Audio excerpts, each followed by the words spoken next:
everybody. How are you doing today? It is me, David, coming to you from my whiskey den here in central Ohio. It is a cold winter's day.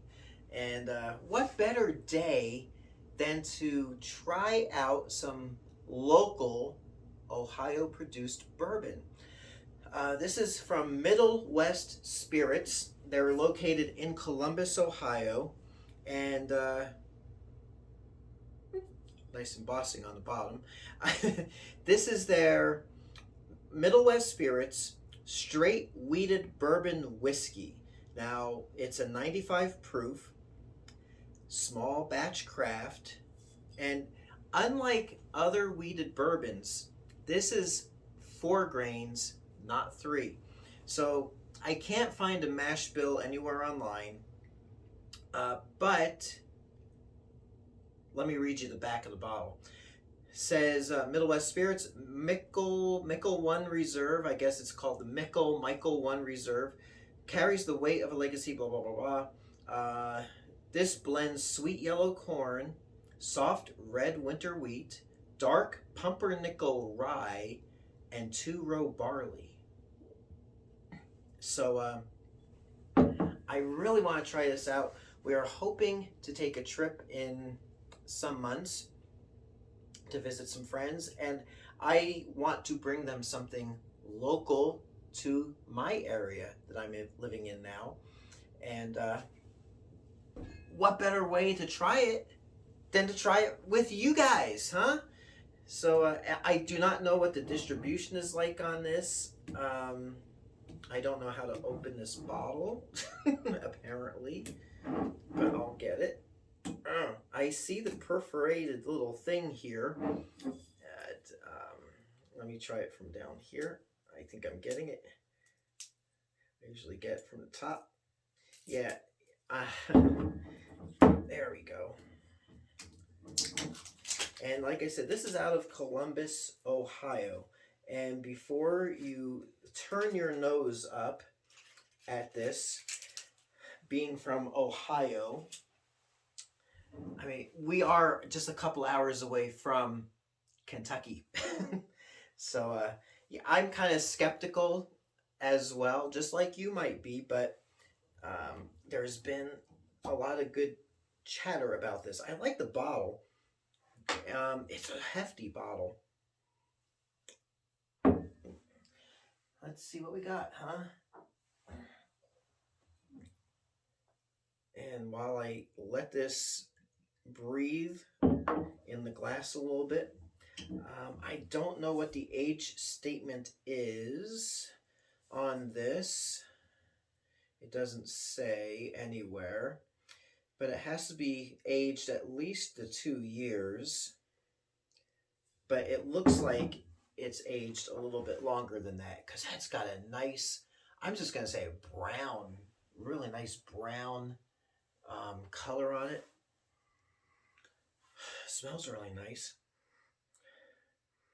In a way, it kind of reminds me of Maker's 101 or Rebel 100. Maybe a little bit more like the Rebel 100. But let's see what we got.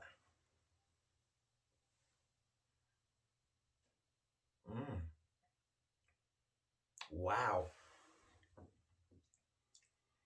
It is so smooth up front. Wow, that really, I'm standing up, I'm saluting, and I'm taking notice. Anyway,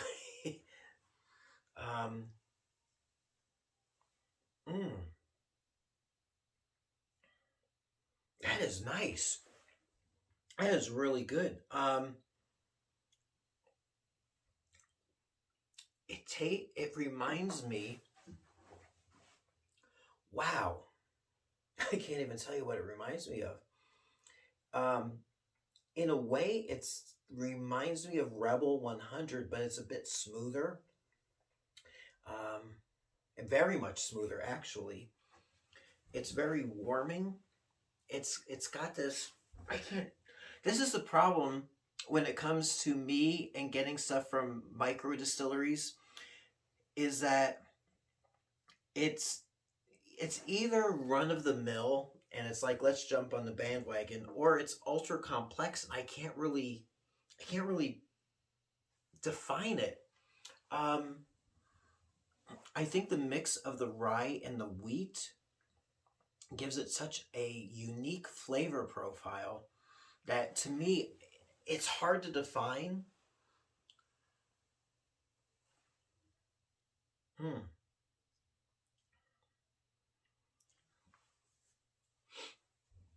It's got kind of that maple syrupy kind of front to it, but it's not like maple syrupy sweet. It just has that kind of, it reminds me of that, like a soft flavor, but then pretty intense as it goes to the back of my mouth, and there's hardly any burn on it. Wow, that is really nice.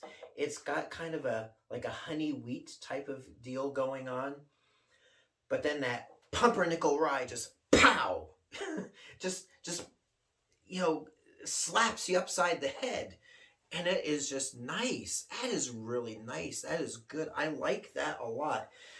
Um, I've said this before. I kind of just said it too. It's like you have these local distilleries that are like, hey, bourbon's the big thing now, so let's jump on the bandwagon and make something, and people will buy it.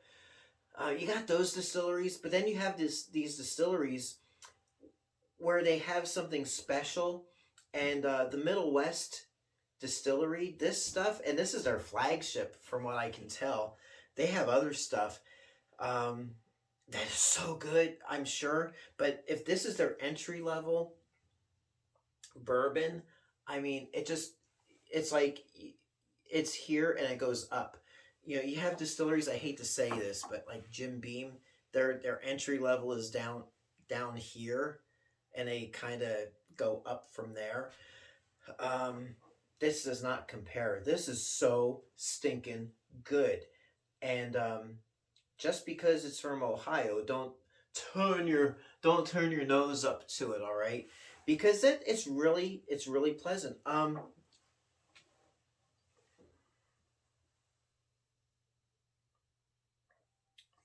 Buttery. I'm actually getting some buttery notes in the middle of my tongue. That smoothness. Mm.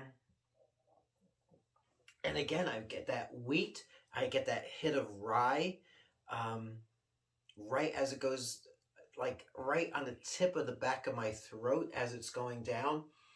Um, and I'm getting, of course, some corn, but it's not like harsh. It's not it's not obnoxious like ethanol. It's a really, really, really good bourbon. So if you're here in Ohio, it's readily available. Um, if you're outside of Ohio, they probably have distribution in neighboring states, or you can check with the distillery, check their website. I'm sure they have a Facebook page, and I'll put all that stuff in the description. I'll pin it there, and then you can contact them and see if you can get some sent out to you. But to me, that's really good. I think you would enjoy it, and it also rings that bell. So we got another bell ringer here at my whiskey down. Everybody, put your hands up and ring that bell. So there you go. I don't want to start rambling. It's really good bourbon, all right. Um, and again, I will gladly and proudly serve this to my guests and friends. So until next time, it's David coming to you from my whiskey den here in Central Ohio. I hope your next pour is your best pour, and we'll catch you next time. Thank you so much for watching.